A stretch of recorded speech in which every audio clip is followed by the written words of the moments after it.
Hi hello ನಮಸ್ಕಾರ welcome back to my YouTube channel. ಇವತ್ತಿನ blog ಏನಪ್ಪ ಅಂತಂದ್ರೆ ನಾವು ಸೀರೆನ ಅಂದ್ರೆ ಫಂಕ್ಷನ್ ಐತಲ್ರಿ, ಯಾವ ಫಂಕ್ಷನ್ ಅಂಥೇಳಿ ನೆಕ್ಸ್ಟ್ ವಿಡಿಯೋದೊಳಗೆ ನಿಮ್ಗೆ ಗೊತ್ತಾಗುತ್ತೆ. ಹಾಗಾಗಿ ನಾವೇನಪ್ಪ ಅಂತಂದ್ರೆ ಫಂಕ್ಷನಿಗೆ ಬೇಕಾಗಿರೋ ಸೀರೆನ ಇವಾಗ ಪಿನ್ ಮಾಡಿ ಇಟ್ಕೊತೇವ್ರಿ. ಇಲ್ಲ ಫಂಕ್ಷನ್ ಟೈಮ್ದೊಳಗೆ ಅಂತಂದ್ರೆ ಜಲ್ದಿ ರೆಡಿ ಆಗೋಕ್ಕಾಗಂಗಿಲ್ಲ. ಹಾಗಾಗಿ ನಾವು ಮೊದಲ ಸೀರೆನ ರೆಡಿ ಮಾಡಿ ಇಟ್ಕೊತೇವ್ರಿ. ಇದು ನಮ್ಮ ತಂಗಿದ್ರಿ ಸೀರೆ. ಆಕಿ ಫಂಕ್ಷನಿಗೆ ಅಂಥೇಳಿ ಈ ಸೀರೆ ತೊಗೊಂಡಾಳ. ಸೀರೆ ಚಲೋ ಐತ್ರಿ, ಒಂದು 5,000 ರೂಪಾಯಿ ಅಂತ ಈ ಸೀರೆಗೆ. ಆಮೇಲೆ ಅದ್ರ ಬ್ಲೌಸು ವರ್ಕ್ ಹಾಕ್ಸಾಕ್ ಕೊಟ್ಟಾಳ. ಹಾಗಾಗಿ ಆಕೆಗೆ ಸ್ವಲ್ಪ ಸೀರೆ ಜಲ್ದಿ ಉಟ್ಕೊಳಕ್ಕೆ ಬರಂಗಿಲ್ಲ ರೀ. ಹಾಗಾಗಿ ಅಕ್ಕ ಪಿನ್ ಮಾಡೋಣ ಸೀರೆಗೆ ಅಂಥೇಳಿ ಅಂದ್ಲು. ಆಯ್ತು ತಗೋ ಅಂಥೇಳಿ ಟೈಮ್ ಮಾಡಿಕೊಂಡು ಶರಗನ್ನ ಮೊದಲು ಪಿನ್ ಮಾಡಿ ಇಟ್ಕೊಂಡ್ವಪ್ಪ ಅಂತಂದ್ರೆ ಫಂಕ್ಷನಿಗೆ ಜಲ್ದಿ ಉಟ್ಕೋಬೋದು ರೀ. ಯಾಕಪ್ಪ ಅಂತಂದ್ರೆ ಇವು ಬಾರ್ಡ್ರ್ ಸೀರೆ ಅಲ್ರಿ, ಜಲ್ದಿ ಉಟ್ಕೊಳಕ್ಕೆ ಆಗಂಗಿಲ್ಲ. ಹಾಗಾಗಿ ಮೊದಲೇ ನಾವು ಪಿನ್ ಮಾಡಿ ಇಟ್ಕೊಂಡ್ವಪ್ಪ ಅಂತಂದ್ರೆ ಆಮೇಲೆ ಫಂಕ್ಷನ್ ಒಳಗೆ ಎಷ್ಟು ಲೇಟ್ ಆದರೂ ಸಹಿತ ಜಲ್ದಿ ನಾವು ಉಟ್ಕೊಂಡು ಹೋಗ್ಬೋದು ರೀ ಫಂಕ್ಷನಿಗೆ. ನಂದು ಸೀರೆ ಪಿನ್ ಮಾಡೋದಿತ್ತು ರೀ. ಹಾಗಾಗಿ ಫಸ್ಟ್ ಹಾಕಿದ್ದು ಮಾಡಿ ಮುಗಿಸಿದ್ರಾತಂಥೇಳಿ ಮಾಡಾಕತ್ತಿದ್ವಿ.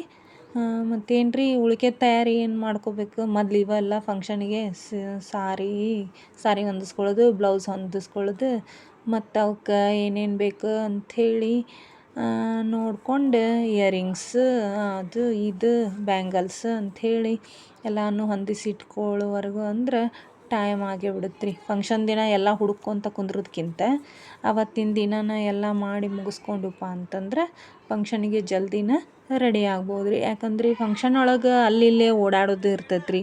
ಹಾಗಾಗಿ ಅವ್ನು ಹುಡ್ಕೊಂತ ಕುಂದ್ರಾಕಾಗಂಗಿಲ್ಲ. ಮೊದಲೇ ರೆಡಿ ಮಾಡಿ ಒಂದು ಬ್ಯಾಗ್ ಒಳಗೆ ಪ್ಯಾಕ್ ಮಾಡಿ ಇಟ್ಟವಪ್ಪ ಅಂತಂದ್ರೆ ನಮ್ಗೆ ಜಲ್ದಿ ಸಿಗ್ತಾವ್ರಿ. ಈ ಸಾರಿ ಉಟ್ಕೊಳ್ಳೋದು ಒಂಥರ ಖುಷಿ ರೀ. ಯಾಕಪ್ಪ ಅಂತಂದ್ರೆ ಡೈಲಿ ಹಂಗಾರ ಸಾರಿ ಉಟ್ಕೊಳಕ್ಕಾಗಂಗಿಲ್ಲ. ಇಂಥ ಫಂಕ್ಷನ್ ಒಳಗೆ ನಾವು ಸಾರಿ ಅದನ್ನು ಯೂಸ್ ಮಾಡ್ತೇವೆ ರೀ. ಫಂಕ್ಷನ್ ಒಳಗೆ ಸಾರಿನ ಟ್ರೆಡಿಷ್ನಲ್ ಆಗಿ ಸಾರಿನ ಚಂದ ಕಾಣಿಸ್ತಾವ್ರಿ.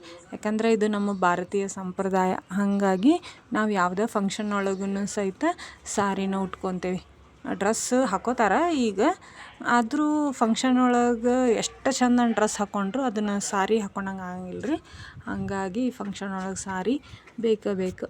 ಸಾರಿ ಏನು ಕಂಪಲ್ಸರಿ ಅಲ್ರಿ, ಆದರೂ ಫಂಕ್ಷನ್ ಒಳಗೆ ಹಬ್ಬ ಹರಿದಿನಗಳೊಳಗೆ ಸಾರಿ ಹೆಣ್ಮಕ್ಳು ಸಾರಿ ಹಾಕ್ಕೊಂಡ್ರೆ ಚಂದ ಕಾಣಿಸ್ತಾರೆ. ಹಾಗಾಗಿ ನಾವು ಮೊದಲೇ ರೆಡಿ ಮಾಡಿ ಇಟ್ಕೊಂಡ್ರಾತ ಅಂಥೇಳಿ ಸಾರಿನ ಮೊದಲೇ ಪಿನ್ ಮಾಡಿ ನಮ್ಮ ಅತ್ತೆಯರ್ದು, ನಂದು, ನಮ್ಮ ತಂಗಿದು 3 ಜನದ್ದು ಸಾರಿನ ಮೊದಲೇ ಪಿನ್ ಮಾಡಿ ನೋಡ್ರಿ ಈ ರೀತಿಯಾಗಿ ಪಿನ್ ಮಾಡಿ ಇಟ್ಕೊಂಡೇವಿ. ಅಂದರೆ ಎಲ್ಲರ ಹೋಗೋದಿತ್ತಪ್ಪ ಅಂತಂದ್ರೆ ಜಲ್ದಿ ರೆಡಿಯಾಗಿ ಹೋಗ್ಬೋದು ರೀ. ಈ ಶರಗ್ ಒಂದು ರೆಡಿ ಮಾಡಿಕೊಂಡಪ್ಪ ಅಂತಂದ್ರೆ ಇನ್ನು ಉಳಿಕೆದ್ದು ಸೀರೆನ ಜಲ್ದಿ ಉಟ್ಕೋಬೋದು ರೀ. ಈ ಪಿನ್ ಮಾಡೋಕೆನ ಒಂದು 5-10 ನಿಮಿಷ ಟೈಮ್ 5-10 ನಿಮಿಷ ಹಾಕಿರಿ, ಒಂದು ಅರ್ಧ ತಾಸು ಬೇಕಾಗತ್ತೆ ಅನ್ಸುತ್ತೆ. ಹಾಗಾಗಿ ಸಾರಿದು ಪಿನ್ ಮೊದಲು ಮಾಡಿ ಇಟ್ಕೊಂಡಿರಿ. ಮತ್ತು ನಂದು ಇಯರಿಂಗ್ ಕಲೆಕ್ಷನ್ ತೋರಿಸ್ತೇನೆ ನೋಡಿರಿ. ಇಷ್ಟು ಇಯರಿಂಗ್ ಕಲೆಕ್ಷನ್ ಐತಿ. ಇದು ಈಗಿಂದಂದ್ರೆ ಮದುವೆ ಆದಮೇಲೂ ಸ್ವಲ್ಪ ತೊಗೊಂಡೇನಿ. ಮದ್ವೆಗಿನ್ನ ಮೊದಲು ಭಾಳ ಇದ್ದು ರೀ. ಯಾಕಂದ್ರೆ ಅವಾಗ ಆ ಡ್ರೆಸ್ ಮ್ಯಾಚಿಂಗ್, ಈ ಡ್ರೆಸ್ ಮ್ಯಾಚಿಂಗ್, ಆ ಸಾರಿ ಮ್ಯಾಚಿಂಗ್, ಈ ಸಾರಿ ಮ್ಯಾಚಿಂಗ್ ಅಂಥೇಳಿ ಜಾತ್ರೆಗೆ ಹೋದ್ರೆ ಜಾತ್ರೆಗೆ ತರೋದು, ಮಾರ್ಕೆಟಿಗೆ ಹೋದ್ರೆ ಮಾರ್ಕೆಟಿಂದ ತರೋದು. ಬಟ್ ಯಾವ ಚಂದ ಕಾಣಿಸ್ತಾವೆ ಅವ್ನು ತೊಗೊಂಬಂದೇನಿ ರೀ. ಸಾರಿ ಒಳಗೆ ಇವನ್ನ ಜುಮ್ಕಿ ಹಾಕ್ಕೊಂಡ್ರೆ ಚಂದ ಕಾಣಿಸ್ತಾವ್ರಿ. ನೋಡಿರಿ ಈ ರೀತಿಯಾಗಿ ಬ್ಲೂ ಕಲರ್ ಸಾರಿ ಐತೆ ಅಂಥೇಳಿ ಬ್ಲೂ ಕಲರ್ ಜುಮ್ಕಿನ ತೊಗೊಂಡೇನಿ ರೀ. ಆದ್ರೆ ಒಂದು ಸಾರಿನೂ ಹಾಕ್ಕೊಂಡಿಲ್ಲ. ನೋಡೋಣ ಯಾವಾಗ ಹಾಕ್ಕೊಳ್ಳೋದಾಗತ್ತೆ ಅಂಥೇಳಿ. ಹಾಗಾಗಿ ನಾವು ಸಾರಿ ಕಲರ್, ಡ್ರೆಸ್ಸಿಂಗ್ ಕಲರ್ ಅಂಥೇಳಿ ತೊಗೊಂಬಂದೇವಿ. ಬಟ್ ಆ ಟೈಮಕ್ಕೆ ಹಾಕ್ಕೊಳಕ್ಕೆ ಆಗಂಗಿಲ್ಲ ರೀ. ಹಾಗಾಗಿ ಒಂದು ಸ್ವಲ್ಪ ಕಲೆಕ್ಷನ್ ಮಾಡಿ ಇಟ್ಕೊಂಡೇನಿ. ನೋಡೋಣ ಯಾವ್ಯಾವ ಡ್ರೆಸ್ಸಿಗೆ, ಯಾವ್ಯಾವ ಸಾರಿಗೆ ಯಾವ್ಯಾವ ಮ್ಯಾಚ್ ಆಕ್ಕಾವ ಅಂಥೇಳಿ. ನಿಮಗೆ ಇದ್ರೊಳಗೆ ಯಾವ ಥರದ ಜುಮ್ಕಿ ಇಷ್ಟ ಆಕ್ಕ ನೋಡಿರಿ, ಅದು ಕಮೆಂಟ್ ಮಾಡಿರಿ ನಂಗೆ.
ಇಷ್ಟಂತರೂ ನಾನು ಇಯರಿಂಗ್ ಕಲೆಕ್ಷನ್ ಮಾಡ್ಕೊಂಡೇನಿ ರೀ.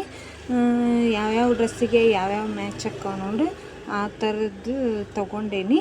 ನಿಮಗೂ ಯಾವಾರ ಇಷ್ಟ ಆದ್ರೆ ಕಮೆಂಟ್ ಮಾಡಿರಿ ನಂಗೆ. ಆಮೇಲೆ ನಾನು ಈ ಇಯರಿಂಗ್ಸ್ನ ಇಡಾಕಂಥೇಳಿ ಅವು ಪೋನಿನೂ ಕವರ್ ಇರ್ತಾವಲ್ಲ ರೀ ಬಾಕ್ಸ್, ಅಂಥದನ್ನು ತೊಗೊಂಡೇನಿ. ಅಂಥದ್ರೊಳಗೆ ಇವನ್ನ ನಾನು ಹಾಕಿಟ್ಟೇನಿ ರೀ. ಮತ್ತು ಇವಕ್ಕೆಲ್ಲ ಅಂದ್ರೆ ಜಲ್ದಿ ಸಿಗ್ತಾವೆ ಅಂಥೇಳಿ ಒಂದು ಡ್ರಾಯರ್ ಒಳಗೆ, ಅಂದ್ರೆ ಟ್ರೆಜರ್ ಒಳಗೆ ಡ್ರಾಯರ್ ಇರ್ತಾವಲ್ಲ ರೀ, ಅದ್ರೊಳಗೆ ಒಂದೊಂದು ಬಾಕ್ಸ್ ಮಾಡಿ ಇಯರಿಂಗ್ಸ್ ಒಂದು ಕಡೆ, ಕ್ಲಿಪ್ ಒಂದು ಕಡೆ, ಮತ್ತು ಹೇರ್ ಬ್ಯಾಂಡ್ ಒಂದು ಕಡೆ, ಆಮೇಲೆ ನೆಕ್ಲೆಸ್ ಒಂದು ಕಡೆ ಅಂಥೇಳಿ ನಾನು ಒಂದೊಂದು ಕಡೆ ಹಾಕಿಟ್ಟೇನಿ ರೀ. ಅಂದ್ರೆ ಜಲ್ದಿ ಹುಡುಕಿದ್ರು ನಮಗೆ ಜಲ್ದಿ ಸಿಗ್ತಾವ್ರಿ. ನಿಮಗೆ ಇಯರಿಂಗ್ಸ್ ಒಳಗೆ ಯಾವ ರೀತಿ ಇಷ್ಟ ಆಕ್ಕಾವ್ರಿ ಅದನ್ನು ನನಗೆ ಕಮೆಂಟ್ ಮಾಡಿರಿ. ನನ್ನ ವಿಡಿಯೋ ನಿಮಗೆ ಇಷ್ಟ ಆದರೆ ಲೈಕ್ ಮಾಡಿ, ಕಮೆಂಟ್ ಮಾಡಿ, ಶೇರ್ ಮಾಡಿ, ಪ್ಲೀಸ್ ಸಬ್ಸ್ಕ್ರೈಬ್ ಮಾಡಿ, ಪ್ಲೀಸ್ ಸಪೋರ್ಟ್ ಮಾಡಿ. Thank you.